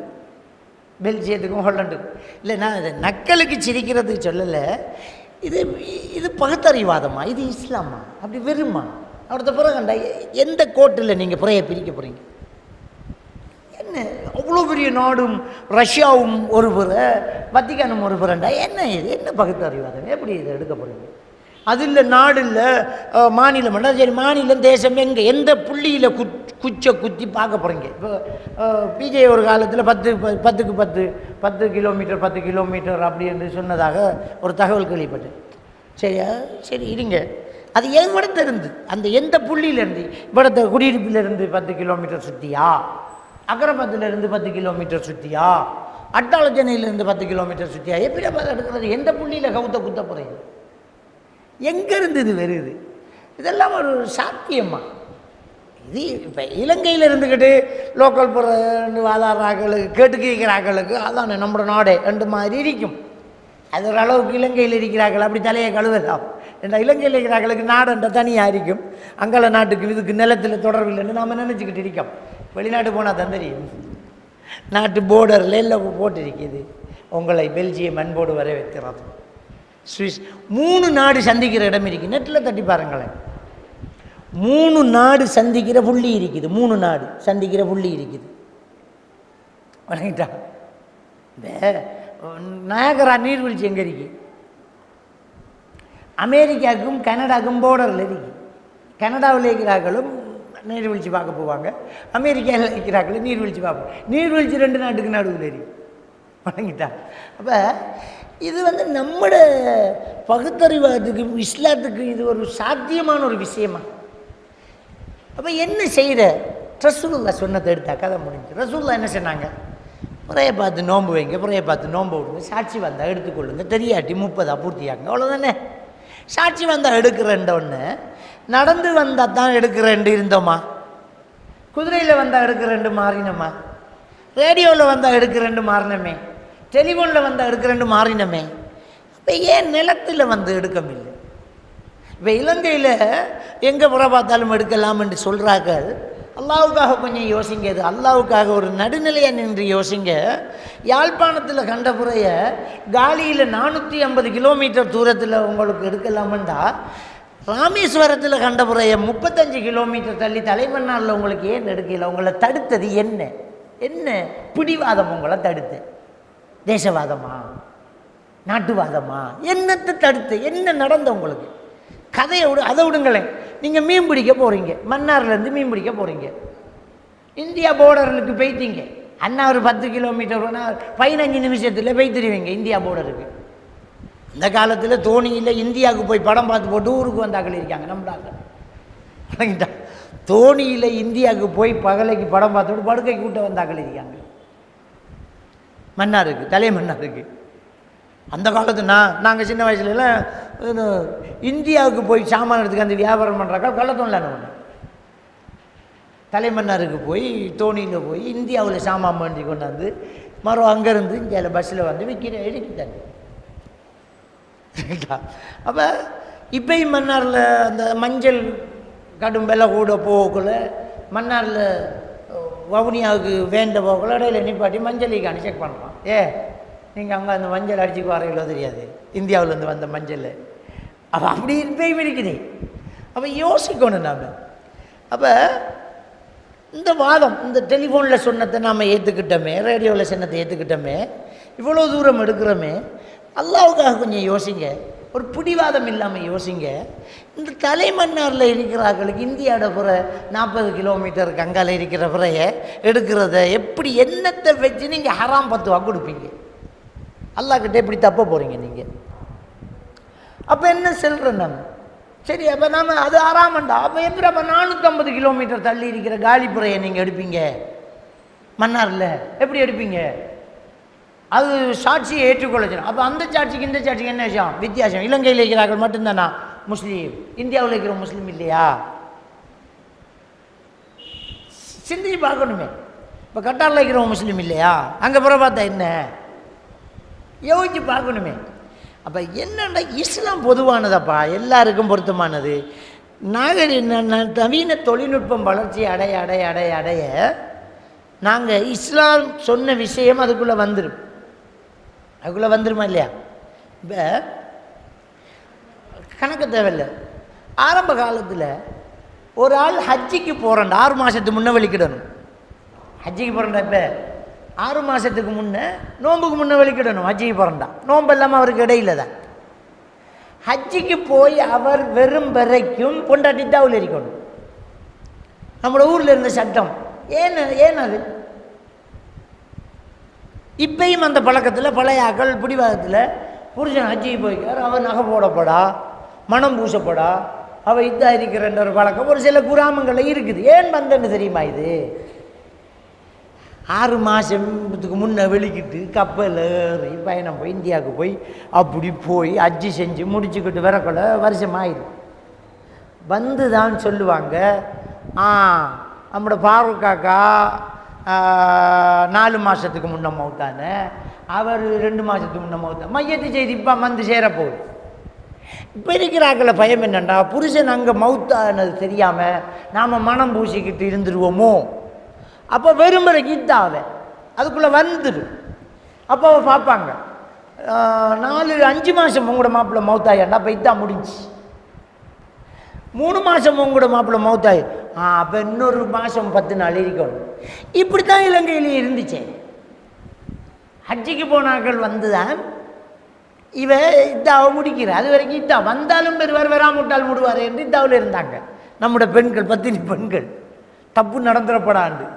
அப்போ இப்போ ஹஜ்ஜிக்கு போனால் இதா இருக்கமா, ஃபோன் பண்ணி சொல்லுவாங்க, இன்னார் மவுத்து உண்டு, இதா இருப்பா, 2 hour வித்தியாசத்தில் இதா இருப்பாங்க. விளக்கிட்டா? அங்கே அங்கே மவுத்தாக கொள்ள நாம் முன்னுக்கு நமக்கு போகிறதான அவர் சுபவு. விளக்கிட்டா? அவர் சுபவுக்கு மவுத்தாகுவார், மெசேஜ் வரும், நாம் விடிஞ்சு வைத்து இதாக இருக்கும். கனடாவில் மவுத்தானா இங்கே இதாக இருக்கும், அங்கே பகல் இங்கே இரவு இதாக இருக்கும். விளங்கிட்டா? நாம் முந்தி அவங்க பிந்தி. நாம் முந்தி, இப்போ நாம் பகலையில் இருக்கிறோம். செவ்வாய்க்கிழமை பகலையில், அவங்க நேராங்க திங்கக்கிழமை இரவில் இருக்காங்க. திங்கக்கிழமை இரவில் இருக்காங்க. நாம் முந்தி. பிந்தி மவுத்தானது முந்தி இதாக இருக்காங்க. விளங்கிட்டா? அப்போ நேர வித்தியாசம்தான் உலகத்தில் இருக்கு, நாள் வித்தியாசம் இல்லை. அதை விளங்குறோம் நாம். இப்போ உள்ள தொழில்நுட்பத்தில் விளங்குறோம் என்னென்னா, நாம் வெள்ளிக்கிழமை ஒரு 10 மணி ஆகக்குள்ள தான் அமெரிக்காவில் ஜும்மா தொழுவாங்க. நாம் இரவு 10 மணி ஆகக்குள்ள, இரவு 10 மணி ஆகக்குள்ள அமெரிக்காவில் ஜும்மா தொழுவாங்க. விளங்கிட்டா? அப்போ வெள்ளிக்கிழமையை முடிக்கிறதுக்கு இடையில் அவங்க ஜும்மாவுக்கு வந்துடுவாங்க, வெள்ளிக்கிழமை ஆயிடுவாங்க. நாள் வித்தியாசம் இல்லை, நேரம் தான் வித்தியாசம் உலகத்தில். விளங்கிட்டா? இதை நம்ம ஒத்துக்கிறோமே. எப்படியோ 24 மணி நேரத்துக்குள்ளே வந்துருமே. நாள் வித்தியாசமா இல்லை தானே? அப்போ இப்படி நாம் தொழில்நுட்ப வளர்ச்சி வரும்போது அப்படியே டீப் மாதிரி நில்றோம். ஏற்றுக்கிறோம். ரசூல்லா சாட்சி ஏற்றுக்கொள்ள சொன்னாங்கன்னு ஏற்றுக்கொள்ளணும். இப்போ ஃபோனில் வந்து ஏற்றுக்கொள்கிறோம். ரசூல்லா காலத்திலேயே என்ன செய்ய முடியலை, அவ்வளோ தூரத்துக்குள்ளே மெசேஜ் கொடுக்க முடியலை. அந்த குறைபுடைய ஹதீஸ், முஸ்லீமில் வர ஹதீஸ் வருது, அதை தான் வைப்பாங்க. அது இதுக்கு தான் நமக்கு வாசியாக தான் அந்த ஹதீஸ் இருக்குது, அதை நான் சொல்ல வரேன். அப்போ இந்த விஷயத்தை நம்ம விளங்கினா, சிம்பிளான ஒரு விஷயந்தான் இந்த சர்வதேச புறங்கிறது. சிம்பிள். புறச்செய்தி வந்துட்டேன்டா எடுத்துக்குவோம். விளங்கிட்டா? நாள் முந்தி பிந்திங்கிறத எப்போ விரும்பண்டா, நமக்கு வெறும் எந்த பக்கமாக பூமி சுற்றுது. விளங்கிட்டா? எந்த பக்கம் கீழத்தைய நாடுகள், எந்த பக்கம் மேலத்தைய நாடுகள் என்று பார்த்து நாம் அடுத்து வர நாளை பிடிக்கிறா, அல்லது நாம் கடந்து வந்துட்டோம் கல்லா செய்கிறாங்கிறத நாம் தீர்மானிக்கலாம். இப்போ நமக்கு மெசேஜ் வரும்போது அப்போ புறதன் பாட்டுட்டு அப்போ அவங்க புற பார்த்துருக்காங்க, மகரிப் ஆயிட்டு அயலுக்கு புற கண்ட செய்தி வருது, நமக்கு இப்போ லொகர். அப்போ அங்கே புற தெரிஞ்சிட்டு, அப்போ நாம் இனி அடுத்து வாரது நமக்கு முந்தி போனது. நாம் லொகரில் வைக்கக்குள்ள புற செய்தி வருது அப்படின்னா அது முந்தின நாடு. பிந்தின நாடுண்டா ஐயோ அப்போ நம்ம மிஸ் பண்ணி வந்துட்டோம், அப்போ நம்ம நோன்பு வைப்போம். இது சிம்பிள். இதில் என்ன இருக்கு? இதை சஹாபாக்கள் செஞ்சாங்க தானே. ரசூலுல்லாஹி ஸல்லல்லாஹு அலைஹி வஸல்லம் அவர்களும் சஹாபாக்களும் நோன்பு பிடிச்சிக்கிட்டு இருக்கிறாங்க. இப்போ 30வது நோன்பு பிடிச்சிக்கிறாங்க. 29வது நாள் நோன்பு பிடிச்சி போட்டு பிற எதிர்பார்க்காங்க. ராவெல்லாம் பிற தென்பட்ட செய்தி வரல, ஒரு இடத்தையும் பிற காணலை. அவங்க 30வது நோன்பை பிடிச்சிட்டாங்க. நோன்பு பிடிச்சி லோகர தொழுது அசர தொழுது பின்னுக்கு நோன்பு துறக்க கிட்டவா பகலின் பிற்பகுதியில் ஒரு வெளியூர் குதிரையில் வந்த ஒட்டகத்தில் வந்த ஒரு பெரியான கூட்டம் வந்து ஊருக்கு இறங்குது மதீனாவுக்கு. ஐயா வார வழியில் முறையை பார்த்துட்டாங்க. எங்கேயோ ஒரு இடத்துல ரசூலுல்லாஹ் எங்கன்னு கேட்கல, என்ன அவசியம் இல்லை. புற பார்த்துக்கிட்டு வந்து இங்கே வந்து பின்னரங்கள் பார்த்தாங்க. எல்லோரும் நோன்பு, என்னப்பா பெருநாள் சத்தத்தை காண்ட எல்லாம் நோன்பு, நாங்கள் புறையை பார்த்துட்டோம்ட்டோன்னே ரசூலுல்லாஹி ஸல்லல்லாஹு அலைஹி வஸல்லம் அவங்களுக்கு மெசேஜ் பிந்தி வருது. அப்போ கடந்து போன நாளில் பிறை கண்டிருக்கிறாங்க, நாம் அதை மிஞ்சி வந்துட்டோம். ரசூலுல்லாஹ் என்ன சொன்னாங்க, ஓகே எல்லோரும் நோன்பு விடுங்க, ஹராம், பெருநாள் நாளைக்கு நோன்பு அடிக்கிற ஹராம் விடுங்க. தொழுகிறது கைமுக்கு தான் தொழணும், நோன்பு நாளுக்கு நோக்குறது. அப்போ இந்த நோன்பை விடுங்க, நாளைக்கு காலையில் தொழும் திடலுக்கு எல்லோரும் வாங்க பெருநாக்கத்தை தொழுவோம் நாங்கள் ரசூலுல்லாஹ். அப்போ இப்படி தான் நடைமுறைப்படுத்துகிறேன். அப்போ இந்த மெசேஜ் வருது. அவங்க அன்றைக்கு வாகனத்தில் வந்தாங்க, வாகனம் வேண்டாம் என்ன குதிரையில் ஓட்டத்தில் வந்தாங்க. இப்போ அது காரு ஃப்ளைட்டாக வருது, இப்போ அது டெலிஃபோனாக வருது, இப்போ அது என்ன செய்யுது வாட்ஸ்அப்பில் வருது. இப்போ என்ன பிரச்சனை எடுத்துக்கிட்டா என்ன? ஏன் இந்த பிடிவாதம் நமக்கு இருக்குது? நடைமுறையில் இதுதானே சாத்தியம். இப்போ நான் கேட்குறேன், இந்த நோம்புக்குள்ளே உம்ராவுக்கு போகிறாங்கள நிலைமையை கொஞ்சம் யோசிங்க. இந்த நோம்புக்குள்ளே உம்ராவுக்கு போகிறாங்க. இப்போ உதாரணமாக இப்போ சவுதியில் அங்கே புறையை தென்பாட்டு நோன்பு பிடிச்சி நம்மடாக்கள் அடுத்த நாள் நோன்பு பிடிச்சா, இவர் ஒரு உம்ராவில் ஒரு 25 உம்ராவுக்கு போகிறாருன்னு வைங்களேன். இவர் அங்கே போய் இறங்கக்குள்ள அங்கே 26 நோன்பு வழங்கிட்டா, அங்கே 29 இவருக்கு 28, அங்கே புற தென்பட்டுட்டு சவுதியில் எல்லாரும் பெருநாள் எடுக்கிற இவருக்கு 28 நோன்பு. எப்படி பெருநாள் எடுக்கிற? இவருக்கு 29வது நோன்பு பிடிக்கலையே, எப்படி பெருநாள் எடுக்கிற இவர்? யோசிச்சு பாருங்க.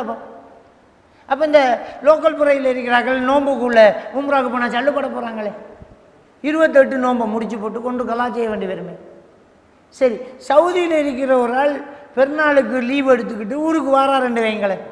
அவர் நோன்பு 29 பிடிச்சிக்கிட்டு ஊருக்கு வாரார். இங்கே வந்தால் இவியலுக்கு 28, இவியலுக்கு 28. சரி, அவர் நோன்பை திறந்து விட்டு 30வது நோன்பை பிடிக்காது, அது இவியலுக்கு 29, 30 பிடிச்சிட்டார். இனி அவர் நோன்பு பிடிக்கிறா? நோன்பு பிடிக்கிறல, அவர் பெருநாள் தான் எடுக்கணும். இவிய முறை பார்த்து பெருநாள் இல்லையா நாளைக்கு நோம்பா பண்ணி இவிய 30 பிடிக்காங்க, அவர் 31 பிடிக்கிறா.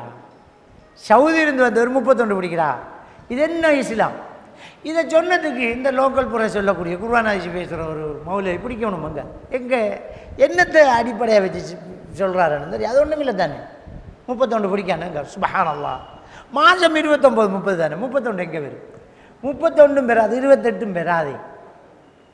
புறை கண்ட செய்தி இப்போ எடுங்கள். நம்ம என்ன பிரச்சனை? அரபாவில் மக்கள் தறி வர்றத லைவ் டெலிகாஸ்ட்டை பார்த்து போட்டு இல்லை அடுத்தாண்டு நாம் நோன்பு பிடிப்போம். அப்போ என்ன மடத்தனமான விஷயம்? 2020 மேட்சை பார்க்குறோம், லைவாக பார்த்துக்கிட்டு அங்கே அடி விழுதுன்ட்டு இங்கே கை தட்டுறோம். அரபாவில் அங்கே தறி வர்றாங்க பார்த்து போட்டு நாளைக்கு தான் எங்களுக்கு அரவாதனை வேண்டாம். அப்போ என்ன பார்த்து என்னடாப்பா இது என்ன இது? அப்போ புறகண்ட செய்தி நமக்கு வந்தால் அதை எடுக்கிறதுல நம்மளை தடுக்கிற அந்த பிடிவாதம் என்ன? எங்கள் ஹதீஸ் அடிப்படையில் நம்ம தடுக்குதா? குர்ஆன் ஹதீஸ் அடிப்படையில் என்ன ஆதாரம் வச்சு தடுக்கிறோம்? நம்ம ஒன்று மட்டும் சொல்லுவாங்க, அந்த தலைமைத்துவம் ஜம்மியத்துலமா முடிவு எடுக்கலையா? அப்படி ஹதீஸில் வருதா?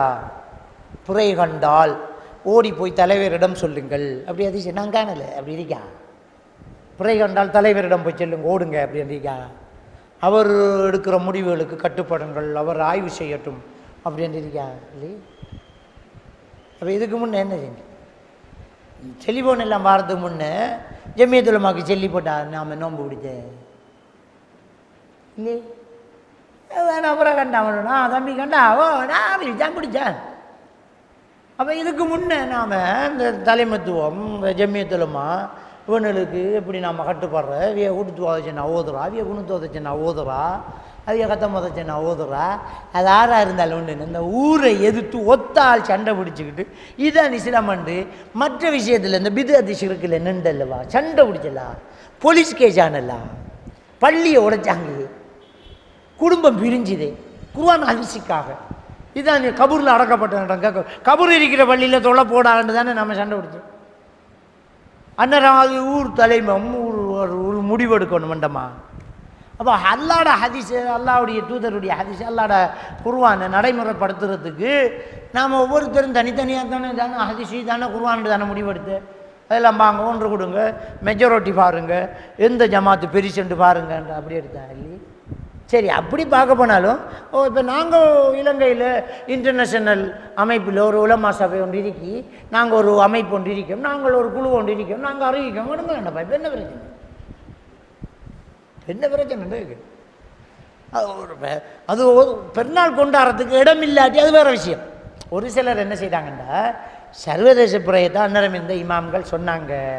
ஆனால் பெருநாளை என்ன செஞ்சாங்கண்டா சாத்தியம் இல்லாததால் அந்த ஊரோட சேர்ந்து தான் கொண்டாடினாங்க என்றாங்க. அது ஏன்டா அப்போ இந்த தொழில்நுட்ப வளர்ச்சி இல்லை, அங்கே கண்ட செய்தி இங்கே வரல, அங்கே வாரத்துக்கு இடையில் இங்கே நாள் பெய்த்திரும். அப்போ சொன்னாங்க அந்த இமாம்கள் சொல்லக்குள்ள டெலிஃபோன் வசதி இருந்தா இல்லை தானே. இப்பயும் அதை சொல்லிட்டு நிற்கலாமா? இப்பயும் சொல்லிட்டு இருக்கலாமா? இப்போ என்ன செய்யுது? புறகண்ட செய்தி வந்தால் இடத்துக்கு போங்களேன், அதை எல்லோரும் சேர்ந்து அப்படியே மெஜாரிட்டி பார்க்கணும் அப்படின்னு இருந்தால் சரி. இப்போ நாங்களும் மெஜாரிட்டி தான், நாங்களும் என்ன செய்கிறோம்? புறகண்ட செய்தியை நாங்கள் என்ன செய்கிறோம்? எடுக்கோம், சொல்கிறோம், நடைமுறைப்படுத்துகிறோம், தொழுகிறோம். அப்போ ஒரு சிலர் வாதம் என்னென்னா புரை தென்பட்டால் நாங்கள் நோன்பை விடுவோம், தொழுகிறதுக்கு இடமில்லை தானே, அடுத்த ஊரோடு சேர்ந்து பெருநாள் தொழுவோம்னு சொல்லலாம். ஓகே, நாங்களும் அதை ஒத்துக்கிறோம். தொழுகிறதுக்கு இடம் இருந்தால் என்ன செய்யணும்? இருக்குதானே. இப்போ கல்முனையில் பிறையை பார்த்துட்டீங்க, புறவண்ட செய்தி கல்முனையிலுக்கு ஆளுக்கு வந்துட்டு அங்கே பெருநாள் நாளையில் நோம்பு பிடிக்கிற ஹராமன்ட்டு விட்டுட்டீங்க. அப்போ பெருநாள் தொழுகிறதுக்கு அங்கே இடம் இல்லாட்டி நீங்கள் தொழாமல் விட்டு அடுத்தண்டை தொழுகிறா.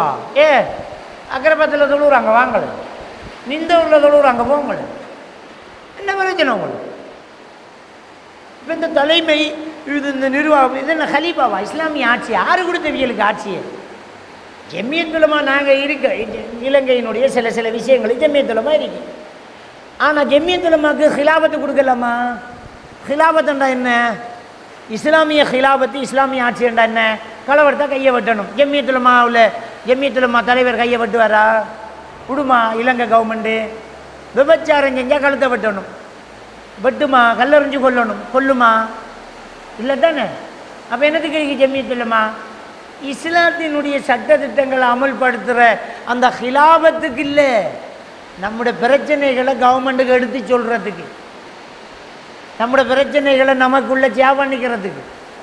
இந்த சட்டம் மார்க்க சரியா சட்டங்களை அவங்கள்ட்ட அங்கே கேட்டு செய்யணும். எங்கே யாரு கேட்டு செஞ்சு? ஜம்மியத் உலமா கிட்ட கேட்டால் நம்ம கூட்டுத்துவா சண்டை பிடிச்ச? ஜம்மியத் உலமா கிட்ட கேட்டால் நம்ம குனூத்துக்கு சண்டை பிடிச்ச? ஜம்மியத் உலமா கிட்ட கேட்டால் நம்ம சீதனத்துக்கு சண்டை பிடிச்ச? இல்லையே. புற விஷயத்துக்கு மட்டும் என்ன அங்கே வார, அது அவங்களோட சேர்ந்து போகணுமென்று என்ன இது? எங்கேருந்து வாரையும்?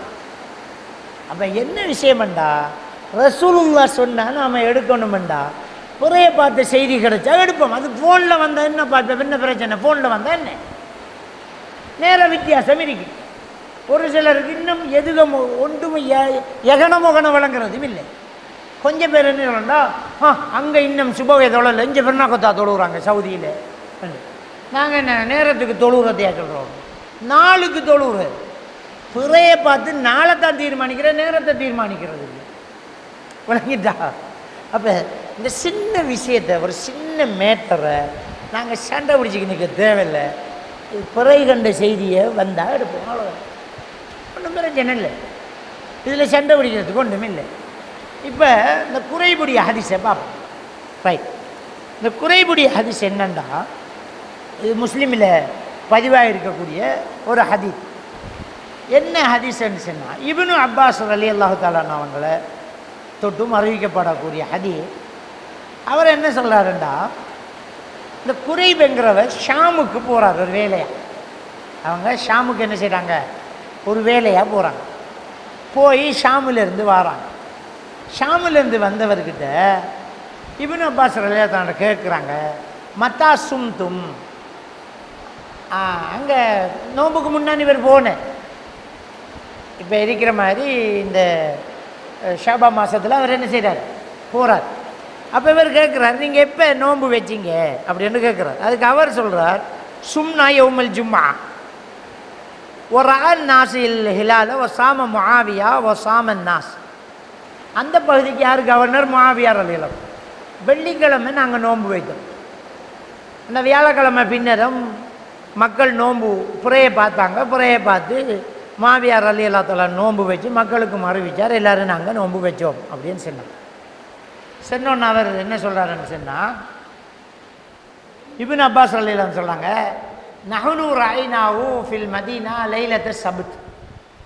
நாங்கள் சனிக்கிழமை தான் நான் என்ன செஞ்சேன், வெள்ளிக்கிழமை இரவு, சனிக்கிழமை இரவு நாங்கள் என்ன செஞ்சேன், புறையை பார்த்து நாங்கள் சனிக்கிழமை நோன்பு வச்சேன் அப்படின்னு சொன்னேன். சொல்லிட்டு என்ன சொல்கிறாருண்டா, ஃபலன் நஸல் நஸூமு ஹத்தா தகம்மல சலாதீன் அவு நராவு. நாங்கள் அப்படியே தொடர்ந்து நோன்பு வைப்போம். நாங்கள் சனிக்கிழமை நாங்கள் 30 பூர்த்தி ஆகும் வரைக்கும் நோன்பு வைப்போம், அல்லது புறையை பார்க்கும் வரைக்கும் நாங்கள் நோன்பு வைப்போம் அப்படின்ட்டு அவர் என்ன செய்கிறார் சொல்கிறார். சொன்னோன்னா குறைபு அவர் என்ன சொல்கிறாருண்டா, அலா தக்தஃபி பி ருயத்தி முஆவியா ஒன்னாஸ். முஆவியா அங்கே இருக்கிற ஆக்கள் எல்லாம் புற காண்றது உங்களுக்கு காணாதா என்று கேட்டார். அதுக்கு இவர் என்ன, இப்னு அப்பாஸ் லா ஹாக்கதா அமரனா ரசூலுல்லாஹி ஸல்லல்லாஹு. இல்லை, எங்களுக்கு ரசூலுல்லாஹி இப்படி தானே வேணாங்க. இந்த ஹதீஸ் முஸ்லீமில் வருது. இந்த ஹதீஸை வச்சு தான் இவங்க என்ன செய்கிறாங்கன்னு சொன்னால், அந்த ஹதீஸில் எப்படி வருதுண்டா, ஹைது காலலனா சூமூலி ருயத்திஹி வாப்திரூலி ருயத்திஹி. நபி அவர்கள் புறையை பார்த்து நோன்பு வையுங்கள், புறையை பார்த்து நோன்பு விடுங்கள் என்ற வகையில் எங்களுக்கு சொன்னார் அல்லவா, அந்த வகையில் இவ்வாறு தான் எங்களை நபி அவர்கள் ஏவினார்கள் என்று சொல்லி முடிக்கிறார். விளங்கிட்டா? இதை இன்னைக்கு இந்த ஹதீஸை வச்சுக்கிட்டு பார்த்தீங்களா, இப்னு அப்பாஸ் ரலியல்லாஹு தஆலா அது அவீர மாவியாட புற அங்கே நாங்கள் 30 பூர்த்தியாக்குவோம், இல்லாட்டி புறையை பார்க்கும் வரைக்கும் நோன்பு வைப்போம், இப்படித்தான் எங்களுக்கு ரசூலுல்லாஹ் ஏவினாங்க. ரெண்டு ஹதீஸில் வார்த்தை வச்சு ரசூலுல்லாஹ் இப்படித்தான் ஏவினாங்கண்டா என்ன, அந்தந்த பகுதிக்கு புறையை பாருங்கன்னு ஏவினாங்க. இந்த ஹதீஸை ஆதாரம் வைக்க. இந்த ஹதீஸில் இப்படித்தான் ஏவினாங்கன்னு அவர் மொட்டையாக சொல்லி போட்டு விடலை. பி ஹைது ஹைது சூமூலி ருயத்தி, ஹைது மக்கால சூமூலி ருயத்தி அப்திரு ருயத்தி. ரசூலுல்லாஹ் சொன்னாங்க என்ன, புறையை பார்த்து நோன்பு வைங்க, புறையை பார்த்து நோன்பு விடுங்க, ஒயின் கும்மா அலைக்கும் அத்மிலு இத்தத்தை ஷபான சலாதீன்னு சொன்னாங்க தானே. புறையை பார்த்து நோன்பு வைங்க, புறையை பார்த்து நோன்பு விடுங்க, புற தென்படவில்லை என்றால் 30 பூர்த்தியாக்குங்கன்னு ரசூலுல்லாஹ் சொன்னாங்கன்னு. அந்த வகையில் ரசூலுல்லாஹ் எங்களுக்கு இப்படி தான் நேவினாங்கன்னு அவர் அந்த ஹதீஸை வச்சு ரசூலுல்லாஹ் இப்படி தான் நேவினாங்கன்னு இவர் விளங்குறார். நாங்கள் முறையை பார்ப்போம், இல்லாட்டி 30 பூர்த்தியாகும். அங்கே இருக்கிற செய்தி எங்களுக்கு இம்பாசிபிள. நீங்கள் என்ன வெள்ளிக்கிழமை புறகாண்ட செய்தியை கொண்டு வரதே நோன்பு அரவாசா போச்சு. அப்போ திரும்ப அடுத்த முறைய செய்தி எங்களுக்கு எப்படி எடுக்கிறது? நடைமுறை சிக்கல். அப்போ அவர் நடைமுறை சிக்கலை சொன்னாரே தவிர லோக்கல் முறை சொல்லலை. அப்படியே ஒரு வாதத்துக்கு எடுத்தாலும் இந்த புறையை பார்த்தது ஷாமுக்கும் மதீனாக்கும் தான். 2 நாடு இல்லை, ஒரு நாட்டில் இன்னொரு கவர்னர், இன்னொரு பிராந்தியை, ஒரு மாகாணம். விளக்கிட்டா? அதே ஆதாரம் எடுத்து இந்த ஹதீஸை பார்த்தீர்களா என்று யாராவது சொன்னால் மகனே நாட்டுக்கு ஒரு புற கொண்டு வரப்படா. கிழக்கு மாகாணம், தெற்கு வடக்கு மாகாணம், வட மாகாணம் என்று எடுக்கணும். விளங்கிட்டா? மாகாணமே இருக்கணும், நாட்டுக்கு இது ஆதாரமாக கொண்டு வரப்படாது. ஏன்னா ஒரு ஆட்சியில் ஒரு நாட்டுக்குள்ளே உள்ள 2 பகுதி தான் இது. ஆனால் உண்மையாக என்னண்டா, அல்லாஹ் நன்மையை தர கொஞ்சம் நல்லா சிந்திச்சு பாருங்கள். சாத்தியம் இல்லாதது தான் அவர் அங்கே சொல்கிறார். என்னண்டா, நீங்கள் தலைப்புறவாத செய்தியை எங்களுக்கு இப்போ சொல்கிறீங்க, உடனே கிடைச்சிதா? உடனே கிடைச்சா எடுக்கணும். இந்த தொழில்நுட்பம் அப்போ இருந்தால் மாவியா புறகண்ட செய்தி இங்கே வந்திருக்குமே. என்ன இங்கே உமர் அலிஸ்லாம் ஆட்சிக்கு வந்திருக்குமா இல்லையா? உமர் அலிஸ்லாம் நடைமுறைப்படுத்தியிருப்பாங்க. விளங்கிட்டா? அங்கேருந்து படை வருதுன்ற மெசேஜ் இங்கே வந்தால் இங்கேருந்து படையை தயாராக்குவாங்க. அவங்களோட செய்தியெல்லாம் எடுக்க எல்லாம் விடுவாங்களா? இல்லை தானே? அப்போ இந்த ஹதீஸை விளங்கினது போல அந்த ஹதீஸு கூட நாட்டுக்கு என்ன சர்வதேச புறைக்கு தான் ஆதாரமாக செல்லுதேண்டா. அது அந்த காலத்தில் தொழில்நுட்ப வளர்ச்சி இல்லாத காலத்தில் இம்பாசிபிளாக இருந்தது தான் அது சொல்லுது தவிர இம்பாசிபிளான பொசிபிளான எடுக்கப்படாண்டேங்கிறீக்கு பொசிபிளான எடுத்துகிட்டு போங்களேன் தரலாமன்னா செய்தியை தாங்களேன் எடுப்போம். இப்போ தர இயலாது. திரும்ப குறைவு ஷாமுக்கு போய் திரும்ப கொண்டாந்து சேர்ந்துடலாமா, ஓடி வந்துடலாமா, இரவா ஓடி வர முடியாதுல்ல. அந்த ஹதீஸ் அப்படி தான் நம்ம வழங்கணும். அவ்வளோ சிம்பிளான ஒரு விஷயம் இது. எனவே இந்த சர்வதேச புறைங்கிறது ஒரு குழப்பம் இல்லாத அழகான ஒரு தெளிவான விஷயம், நடைமுறைக்கு சாத்தியமான ஒரு விஷயம். அதுதான் அதை நாங்கள் என்ன செய்வோம், நடைமுறைப்படுத்தும், இன்னும் வளர்ச்சி காணுவோம். இன்னும் நம்ம என்ன செய்வோம். கடந்த காலங்களில் நமக்கு ஒரு சின்ன சிக்கல்கள் வந்துச்சு. என்ன சிக்கல்ன்றால் ஒரு சில அல்ஜீரியா போன்ற ஒரு சில நாடுகளில் இருந்து வரக்கூடிய செய்திகள் நம்பகத்தன்மைகள் எடுக்கிறது சில சிக்கல்கள் வந்துச்சு. இன்னும் நாங்கள் அதில் வளர்ச்சி கண்டிருக்கிறோம். அல்ஹம்துலில்லாஹ். செய்திகள் வந்தால் நாம் அதை எடுப்போம் இன்ஷா அல்லாஹ். குறைகள் சுட்டி காட்டப்பட்டுச்சு. ஏன்டா நீங்கள் போன முறை வந்து என்ன செய்யலை, அந்த அல்ஜீரியாவில் கண்ட செய்தி அது போன்ற இடங்களை கண்ட செய்திகளை எடுக்கலை. ஏன்டா உண்மை அந்த செய்திகள் வரும்போது அங்கே உள்ளவங்க சில நேரம் வந்து ஷியா கொள்கையில் இருந்ததாக எல்லாம் சில தகவல் வந்து நம்மளை குழப்பி போட்டாங்க. ஆனால் உண்மையாக சில எழுத்து மூலங்கள் சில லெட்டர்கள் வந்துச்சு. இல்லை அவங்க சரியான அகுல் சுன்னாக்கு தான் அவங்க கண்ணால் தான் கண்டாங்க, கருவிகளால் காணலைங்கிறது ஊர்ஜிதப்படுத்தப்பட்ட வந்துச்சு. அது அப்போ அது போல தான். அப்போ அப்படி ஒரு தகவல் வரும்போது அதை நாம் எடுப்போம். நாம் அப்படி எல்லாமே என்ன செய்ய தேவையில்லை, துருவி யாராக இதில் சாட்சி சொல்லாங்க எல்லாம் மீதானையாக நாங்கள் கருவிகளால் காணலை, வெற்றி கண்ணெல்லாம் கண்டம் பிற கண்டமன் சொன்னால் நம்ம ஏற்றுக்கொள்வோம். இனி வருங்காலங்களில் அதை தவிர்ந்து கொள்வோம். அல்லாஹ் ரஹ்மத் செய்ய. எனவே இது ஒரு பிரச்சனை இல்லாத ஒரு விஷயம், நடைமுறைக்கு சாத்தியமான ஒரு விஷயம் இதுதான் அப்படிங்கிறது நாங்கள் புரிந்து கொள்ளணும். எல்லாம் வல்ல அல்லாஹ் சுப்ஹானஹு வ தஆலா நம் அனைவரையும் ஈமானோடு வாழ வைத்து ஈமானோடு மரணிக்க செய்வானாக. வாஹிர் தஅவானா அனில் ஹம்துலில்லாஹி ரப்பில் ஆலமீன்.